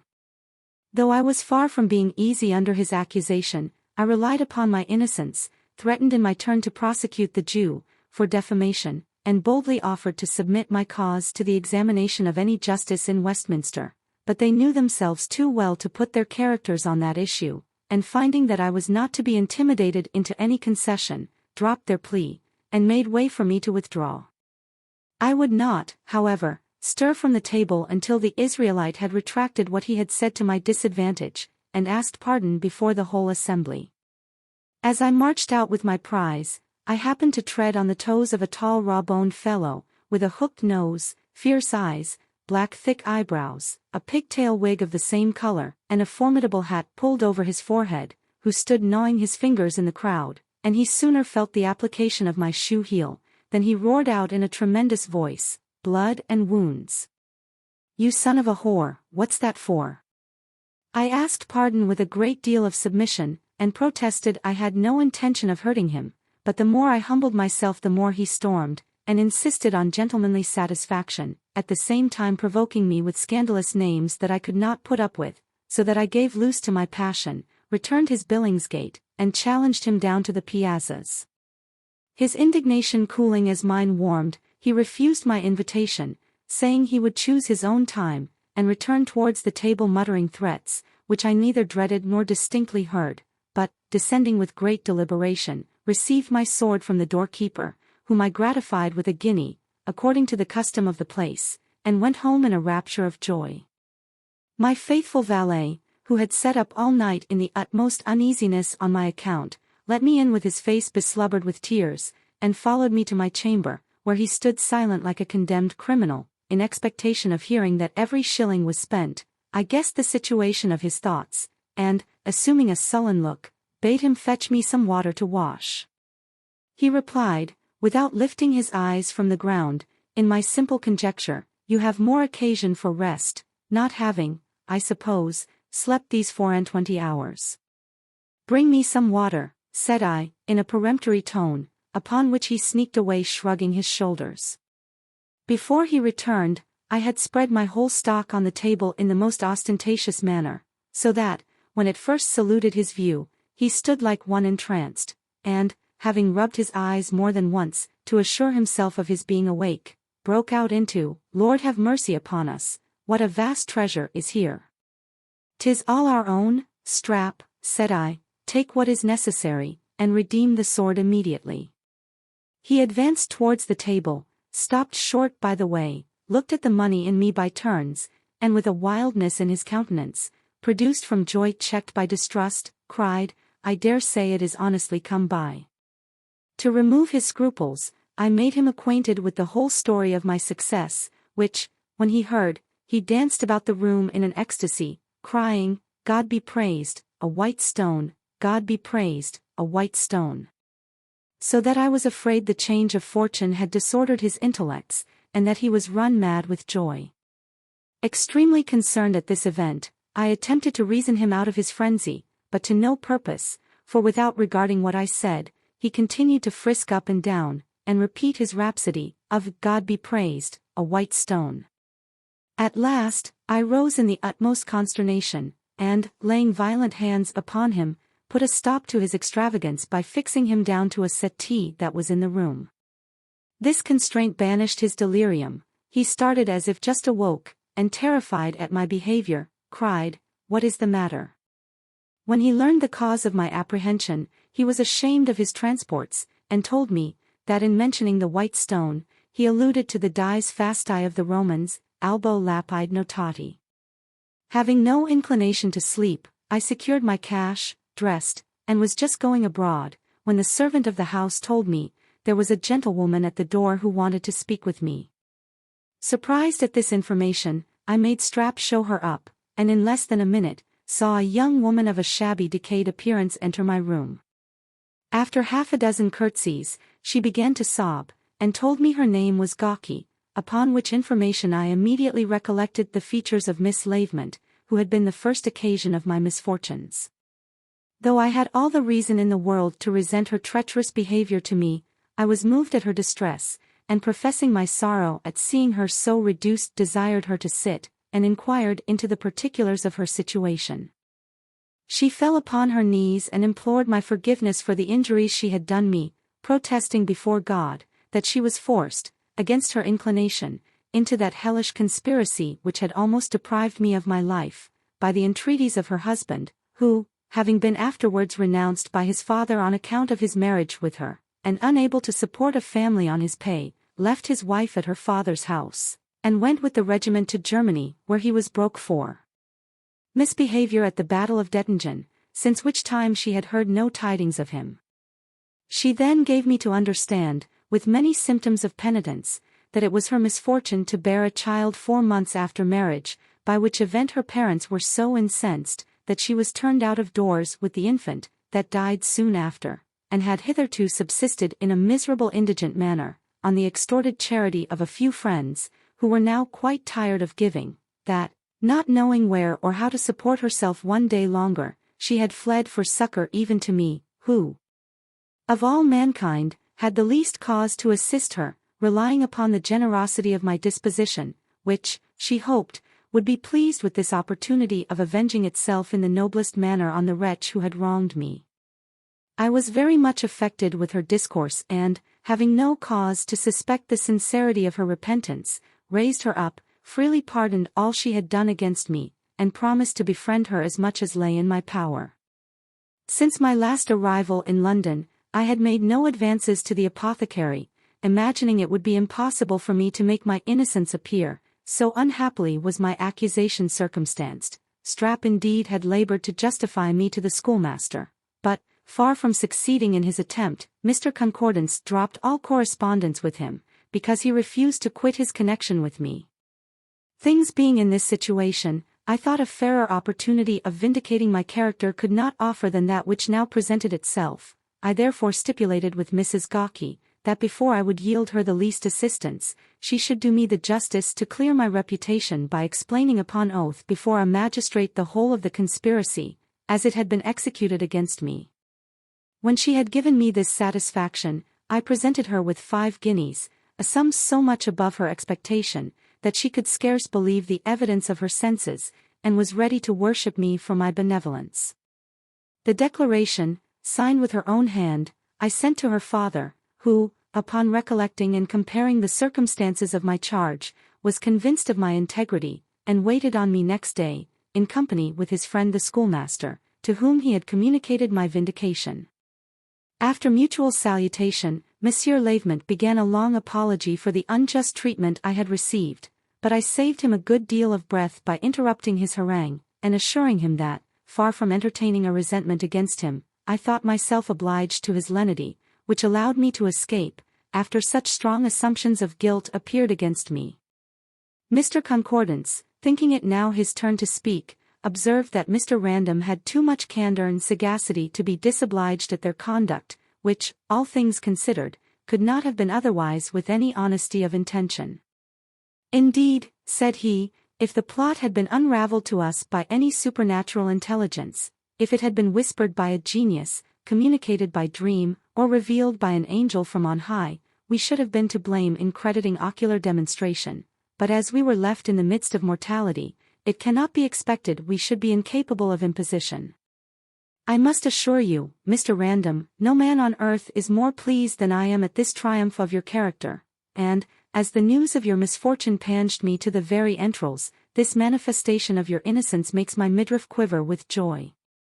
I thanked him for this concern, desired them to undeceive those of their acquaintance who judged harshly of me, and, having treated them with a glass of wine, represented to Lavement the deplorable condition of his daughter, and pleaded her cause so effectually, that he consented to settle a small annuity on her for life, but could not be persuaded to take her home, because her mother was so much incensed, that she would never see her. Chapter 53. I purchase new clothes, reprimand Strutwell and Straddle, Banter proposes another matrimonial scheme, I accept of his terms, set out to Bath in the stage-coach with the young lady and her mother, the behaviour of an officer and lawyer, our fellow travellers described, a smart dialogue between my mistress and the captain. Having finished this affair to my satisfaction, I found myself perfectly at ease, and, looking upon the gaming table as a certain resource for a gentleman in want, became more gay than ever. Although my clothes were almost as good as new, I grew ashamed of wearing them, because I thought everybody by this time had got an inventory of my wardrobe. For which reason I disposed of a good part of my apparel to a salesman in Monmouth Street for half the value, and bought 2 new suits with the money. I likewise purchased a plain gold watch, despairing of recovering that which I had so foolishly given to Strutwell, whom, notwithstanding, I still continued to visit at his levee, until the ambassador he had mentioned set out with a secretary of his own choosing. I thought myself then at liberty to expostulate with his lordship, whom I treated with great freedom in a letter, for amusing me with vain hopes, when he neither had the power nor inclination to provide for me. Nor was I less reserved with Straddle, whom I in person reproached for misrepresenting to me the character of Strutwell, which I did not scruple to aver was infamous in every respect. He seemed very much enraged at my freedom, talked a great deal about his quality and honour, and began to make some comparisons which I thought so injurious to mine, that I demanded an explanation with great warmth, and he was mean enough to equivocate, and condescend in such a manner that I left him with a hearty contempt of his behaviour. About this time, Banter, who had observed a surprising and sudden alteration in my appearance and disposition, began to inquire very minutely into the cause, and, as I did not think fit to let him know the true state of the affair, lest he might make free with my purse, on the strength of having proposed the scheme that filled it, I told him that I had received a small supply from a relation in the country, who at the same time had proffered to use all his interest, which was not small, in soliciting some post for me that should make me easy for life. If that be the case, said Banter, perhaps you won't care to mortify yourself a little in making your fortune another way. I have a relation who is to set out for Bath next week, with an only daughter, who being sickly and decrepit, intends to drink the waters for the recovery of her health. Her father, who was a rich Turkey merchant, died about a year ago, and left her with a fortune of £20,000, under the sole management of her mother, who is my kinswoman. I would have put in for the plate myself, but there is a breach at present between the old woman and me. You must know that some time ago I borrowed a small sum of her and promised, it seems, to pay it before a certain time, but being disappointed in my expectation of money from the country, the day elapsed without my being able to take up my note, upon which she wrote a peremptory letter, threatening to arrest me, if I did not pay the debt immediately. Nettled at this precise behavior, I sent a severe answer, which enraged her so much that she actually took out a writ against me. Whereupon, finding the thing grow serious, I got a friend to advance the money for me, discharged the debt, went to her house, and abused her for her unfriendly dealing. She was provoked by my reproaches, and scolded in her turn. The little deformed urchin joined her mother with such virulence and volubility of tongue, that I was fain to make a retreat, after having been honored with a great many scandalous epithets, which gave me plainly to understand that I had nothing to hope from the esteem of the one, or the affection of the other. As they are both utter strangers to life, it is 1,000 to 1 that the girl will be picked up by some scoundrel or other at Bath, if I don't provide for her otherwise. You are a well-looking fellow, Random, and can behave as demurely as a Quaker. If you will give me an obligation of £500, to be paid 6 months after your marriage, I will put you in a method of carrying her in spite of all opposition. This proposal was too advantageous for me to be refused. The writing was immediately drawn up and executed, and Banter, giving me notice of the time when, and the stage coach in which they were to set out, I bespoke a place in the same convenience, and, having hired a horse for Strap, who was chagrined with the prospect, set forward accordingly. As we embarked before day, I had not the pleasure for some time of seeing Miss Snapper, that was the name of my mistress, nor even of perceiving the number and sex of my fellow travellers, although I guessed that the coach was full, by the difficulty I found in seating myself. The first 5 minutes passed in a general silence, when, all of a sudden, the coach heeling to one side, a boisterous voice pronounced, to the right and left, "Cover your flanks, me. Whiz." I easily discovered by the tone and matter of this exclamation that it was uttered by a son of Mars, neither was it hard to conceive the profession of another person who sat opposite to me, and observed that we ought to have been well satisfied of our security before we entered upon the premises. These two sallies had not the desired effect. We continued a good while as mute as before, till at length the gentleman of the sword, impatient of longer silence, made a second effort, by swearing he had got into a meeting of Quakers. "I believe so too," said a shrill female voice at my left hand, "for the spirit of folly begins to move." "Out with it then, madam," replied the soldier. "You seem to have no occasion for a midwife," cried the lady. "D.M.N. my blood," exclaimed the other, "a man can't talk to a woman, but she immediately thinks of a midwife." "True, sir," said she, "I long to be delivered." "What of a mouse, madam?" said he. "No, sir," said she, "of a fool." "Are you far gone with a fool?" said he. "Little more than 2 miles," said she. "By gad, you're a wit, madam," cried the officer. "I wish I could with any justice return the compliment," said the lady. "Zounds, I have done," said he. "Your bolt is soon shot, according to the old proverb," said she. The warrior's powder was quite spent, the lawyer advised him to drop the prosecution, and a grave matron, who sat on the left hand of the victorious wit, told her she must not let her tongue run so fast among strangers. This reprimand, softened with the appellation of child, convinced me that the satirical lady was no other than Miss Snapper, and I resolved to regulate my conduct accordingly. The champion, finding himself so smartly handled, changed his battery, and began to expatiate on his own exploits. "You talk of shot, madam," said he, me. "I have both given and received some shot in my time. I was wounded in the shoulder by a pistol ball at Dettingen, where, I say nothing, but by G.D. If it had not been for me, all's one for that. I despise boasting, me. Whiz." So saying, he whistled one part and hummed another, of the black joke, then, addressing himself to the lawyer, went on thus: "Wouldn't you think it hard, after having, at the risk of your life, recovered the standard of a regiment that had been lost, to receive no preferment for your pains? I don't choose to name no names, sink me. But, howsomever, this I will refer, by G.D. And that is this: a musketeer of the French Guards, having a standard from a certain cornet of a certain regiment, D.E., was retreating with his prize as fast as his horse's heels could carry him, sink me. Upon which, I snatched up firelock that belonged to a dead man, me. Whiz. And shot his horse under him, and my blood. The fellow got upon his feet, and began to repose me, upon which I charged my bayonet breast high, and ran him through the body by G.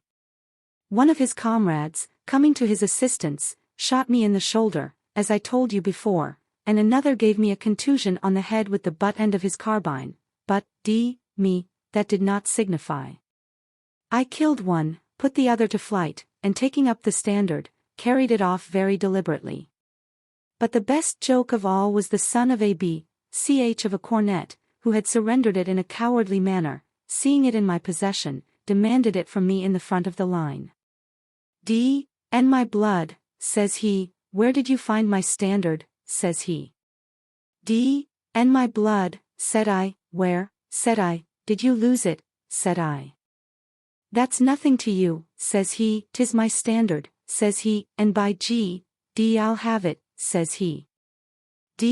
Nation seize me, says I, if you shall, says I, till I have first delivered it to the general, says I, and accordingly I went to the headquarters after the battle, and delivered it to my Lord Stair, who promised to do for me. But I am no more than a poor lieutenant still, and my blood. Having vented this repetition of expletives, the lawyer owned he had not been requited according to his deserts, observed that the laborer is always worthy of his hire, and asked if the promise was made before witnesses, because in that case the law would compel the general to perform it, but understanding that the promise was made over a bottle, without being restricted to time or terms, he pronounced it not valid in law, proceeded to inquire into the particulars of the battle, and affirmed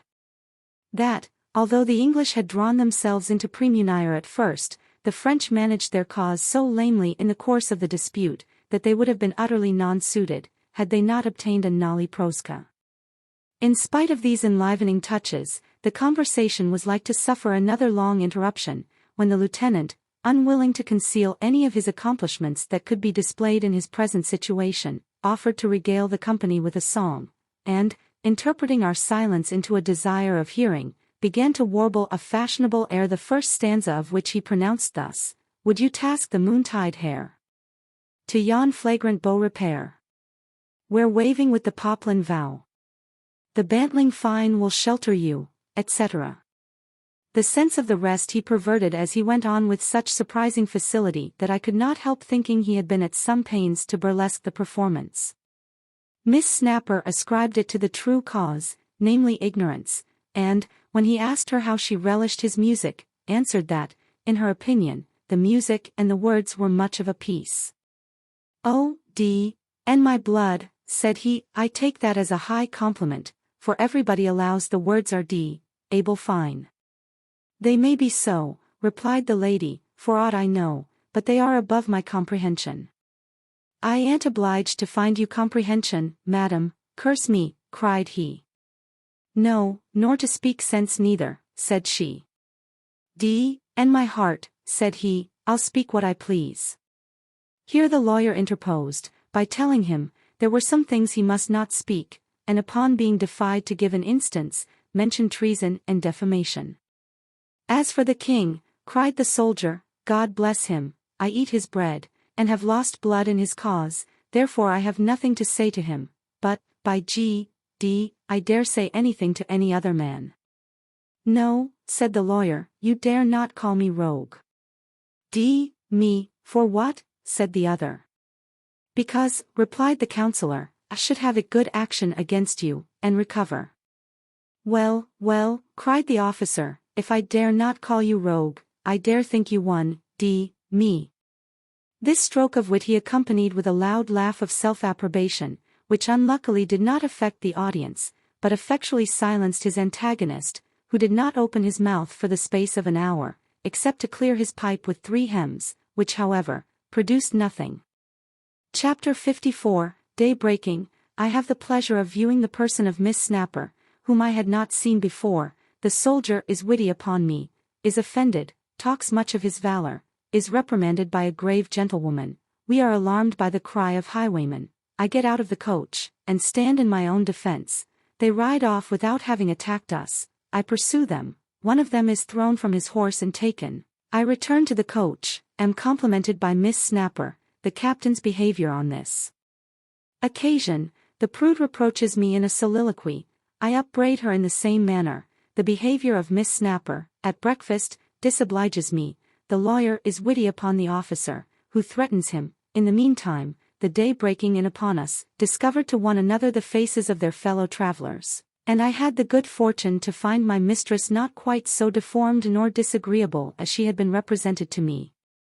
Her head, indeed, bore some resemblance to a hatchet, the edge being represented by her face, but she had a certain delicacy in her complexion, and a great deal of vivacity in her eyes, which were very large and black, and, though the protuberance of her breast, when considered alone, seemed to drag her forwards, it was easy to perceive an equivalent on her back which balanced the other, and kept her body in equilibrio. On the whole, I thought I should have great reason to congratulate myself if it should be my fate to possess £20,000 encumbered with such a wife. I began therefore to deliberate about the most probable means of acquiring the conquest, and was so much engrossed by this idea, that I scarce took any notice of the rest of the people in the coach, but revolved my project in silence, while the conversation was maintained as before by the object of my hopes, the son of Mars, and the barrister, who by this time recollected himself, and talked in terms as much as ever. At length a dispute happened, which ended in a wager, to be determined by me, who was so much absorbed in contemplation, that I neither heard the reference nor the question which was put to me by each in his turn. Affronted at my supposed contempt, the soldier with great vociferation swore I was either dumb or deaf if not both, and that I looked as if I could not say bo to a goose. Aroused at this observation, I fixed my eyes upon him, and pronounced with emphasis the interjection bo. Upon which he cocked his hat in a fierce manner, and cried, me sir, what d'ye mean by that? Had I intended to answer him, which by the by was not my design, I should have been anticipated by Miss, who told him, my meaning was to show, that I could cry bo to a goose, and laughed very heartily at my laconic reproof. Her explanation and mirth did not help to appease his wrath, which broke out in several martial insinuations, such as, I do not understand such freedoms, me, and my blood. I'm a gentleman, and bear the king's commission. Sblood. Some people deserve to have their noses pulled for their impertinence. I thought to have checked these ejaculations by a frown, because he had talked so much of his valor that I had long ago rated him as an ass in a lion's skin, but this expedient did not answer my expectation. He took umbrage at the contraction of my brow, swore he did not value my sulky looks of fig's end, and protested he feared no man breathing. Miss Snapper said, she was very glad to find herself in company with a man of so much courage, she did not doubt, would protect her from all the attempts of highwaymen during our journey. Make yourself perfectly easy on that head, madam, replied the officer. I have got a pair of pistols, here they are, which I took from a horse officer at the Battle of Dettingen, they are double-loaded, and if any highwayman in England robs you of the value of a pin while I have the honour of being in your company, and my heart. When he had expressed himself in this manner, a prim gentlewoman, who had sat silent hitherto, opened her mouth, and said, she wondered how any man could be so rude as to pull out such weapons before ladies. Me, madam, cried the champion, if you are so much afraid at the sight of a pistol, how d'ye propose to stand fire if there should be occasion? She then told him that, if she thought he could be so unmannerly as to use firearms in her presence, whatever might be the occasion, she would get out of the coach immediately, and walk to the next village, where she might procure a convenience to herself. Before he could make any answer, my Dulcinea interposed, and observed that, far from being offended at a gentleman's using his arms in his own defence, she thought herself very lucky in being along with one by whose valour she stood a good chance of saving herself from being rifled. The prude cast a disdainful look at Miss, and said that people, who have but little to lose, are sometimes the most solicitous about preserving it. The old lady was affronted at this innuendo, and took notice that people ought to be very well informed before they speak slightingly of other people's fortune, lest they discover their own envy, and make themselves ridiculous. The daughter declared that she did not pretend to vie with anybody in point of riches, and if the lady, who insisted upon non-resistance, would promise to indemnify us all for the loss we should sustain, she would be one of the first to persuade the captain to submission, in case we should be attacked. To this proposal, reasonable as it was, the reserved lady made no other reply than a scornful glance and a toss of her head. I was very well pleased with the spirit of my young mistress, and even wished for an opportunity of distinguishing my courage under her eye, which I believed could not fail of prepossessing her in my favor, when all of a sudden Strap rode up to the coach door, and told us in a great fright, that 2 men on horseback were crossing the heath, for by this time we had passed Hounslow, and made directly towards us. This piece of information was no sooner delivered, than Mrs. Snapper began to scream, her daughter grew pale, the old lady pulled out her purse to be in readiness, the lawyer's teeth chattered, while he pronounced, "'Tis no matter, we'll sue the county and recover." The captain gave evident signs of confusion, and I, after having commanded the coachman to stop, opened the door, jumped out, and invited the warrior to follow me. But, finding him backward and astonished, I took his pistols, and, giving them to Strap, who had by this time alighted and trembled very much, I mounted on horseback, and, taking my own, which I could better depend upon, from the holsters, cocked them both, and faced the robbers, who were now very near us. Seeing me ready to oppose them on horseback, and another man armed afoot, they made a halt at some distance to reconnoitre us, and after having rode round us twice, myself still facing about as they rode, went off the same way they came, at a hand gallop. A gentleman's servant coming up with a horse at the same time, I offered him a crown to assist me in pursuing them, which he no sooner accepted, than I armed him with the officer's pistols, and we galloped after the thieves, who, trusting to the swiftness of their horses, stopped till we came within shot of them and then, firing at us, put their nags to the full speed. We followed them as fast as our beasts could carry us, but, not being so well mounted as they, our efforts would have been to little purpose, had not the horse of one of them stumbled, and thrown his rider with such violence over his head, that he lay senseless when we came up, and was taken without the least opposition, while his comrade consulted his own safety in flight, without regarding the distress of his friend. We scarce had time to make ourselves masters of his arms, and tie his hands together, before he recovered his senses, when, learning his situation he affected surprise, demanded to know by what authority we used a gentleman in that manner, and had the impudence to threaten us with a prosecution for robbery. In the meantime, we perceived Strap coming up with a crowd of people, armed up with different kinds of weapons, and among the rest a farmer, who no sooner perceived the thief, whom we had secured, than he cried with great emotion, "There's the fellow who robbed me an hour ago of 20 pounds, in a canvas bag." He was immediately searched, and the money found exactly as it had been described, upon which we committed him to the charge of the countryman, who carried him to the town of Hounslow, which, it seems, the farmer had alarmed, and I, having satisfied the footman for his trouble, according to promise, returned with Strap to the coach, where I found the captain and lawyer busy in administering smelling bottles and cordials to the grave lady, who had gone into a fit at the noise of firing. When I had taken my seat, Miss Snapper, who from the coach had seen everything that happened, made me a compliment on my behavior, and said she was glad to see me returned without having received any injury. Her mother too owned herself obliged to my resolution. The lawyer told me that I was entitled by Act of Parliament to a reward of 40 pounds, for having apprehended a highwayman. The soldier observed, with a countenance in which impudence and shame struggling, produced some disorder, that if I had not been in such a hurry to get out of the coach, he would have secured the rogues effectually, without all this bustle and loss of time, by a scheme, which my heat and precipitation ruined. For my own part, continued he, I am always extremely cool on these occasions. So it appeared, by your trembling, said the young lady. Death and Ion, cried he, your sex protects you, madam. If any man on earth durst tell me so much, I'd send him to hell, and my heart. in an instant." So saying, he fixed his eyes upon me, and asked if I had seen him tremble.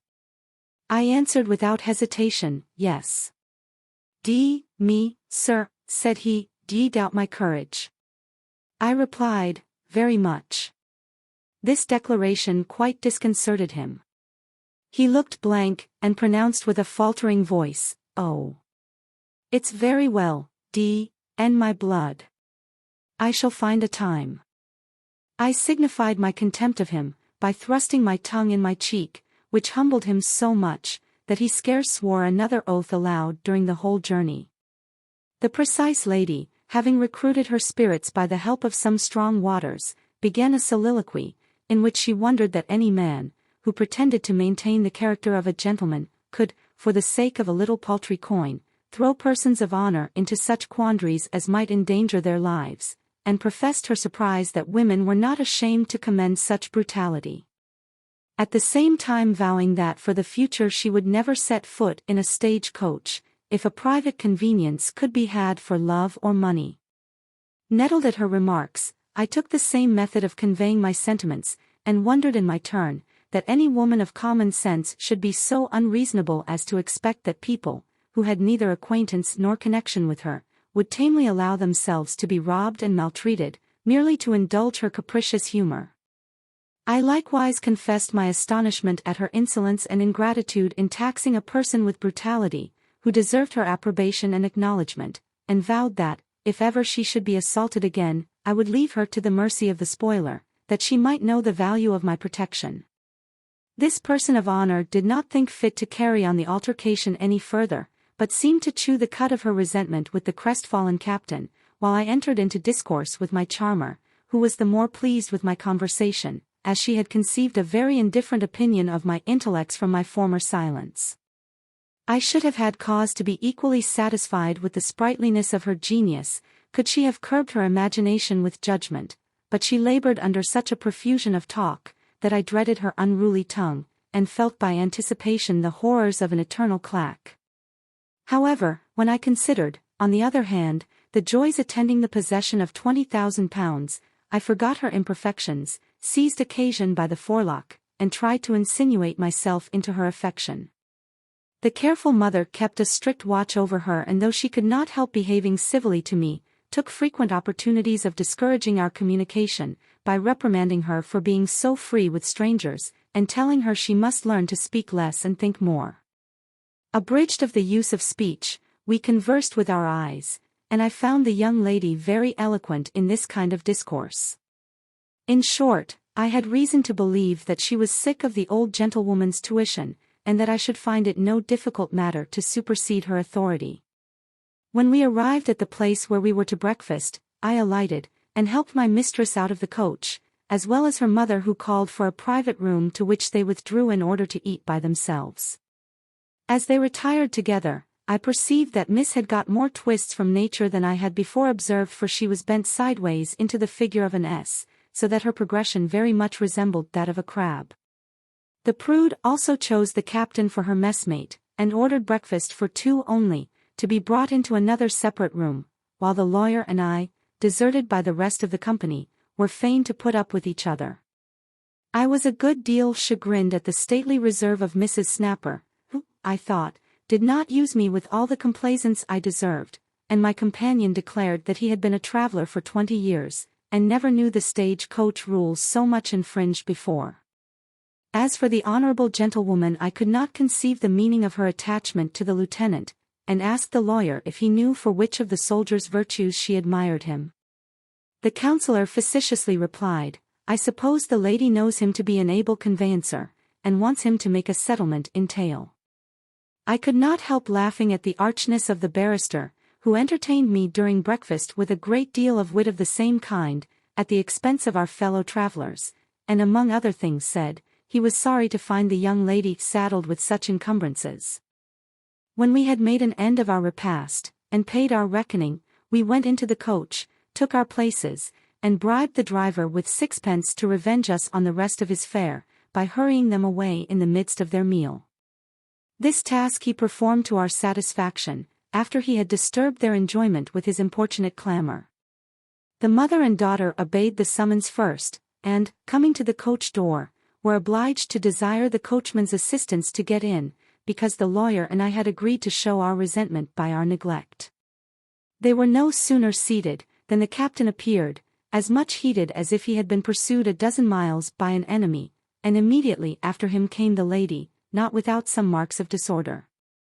Having helped her up, he entered himself, growling a few oaths against the coachman for his impertinent interruption, and the lawyer comforted him by saying, that if he had suffered a nisi prius through the obstinacy of the defendant, he might have an opportunity to join issue at the next stage. This last expression gave offense to the grave gentlewoman, who told him, if she was a man, she would make him repent of such obscenity, and thanked God she had never been in such company before. At this insinuation the captain thought himself under a necessity of espousing the lady's cause, and accordingly threatened to cut off the lawyer's ears, if he should give his tongue any such liberties for the future. The poor counsellor begged pardon, and universal silence ensued.